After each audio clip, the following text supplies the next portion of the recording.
Well, there is one young man here in our church in whose life God has made a tremendous spiritual move after he heard of Charlie's death.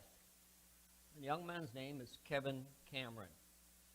A couple of days after Charlie was shot, Kevin phoned me, deeply and profoundly disturbed by what had happened. And he'd watched a lot of Charlie's videos down through the years. He said, I need to talk to you. Came over to my house, and we had a visit.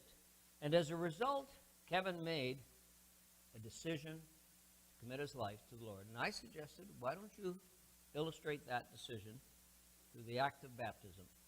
He had accepted Christ a couple of years before, but never followed through on the step of being baptized as a follower of Jesus Christ. So this morning, that's what's going to happen. And I'm going to ask if Kevin would come to the front at this time. He's going to share his testimony. Kevin, tell us what God has done in your life.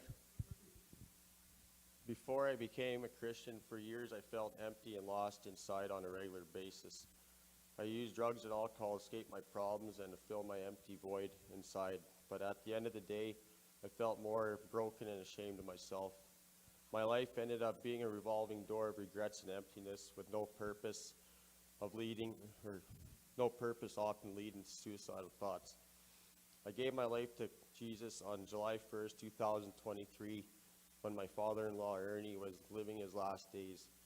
But I still struggled with maintaining that relationship with Jesus until September 10th, 2025, when Charlie Kirk got assassinated.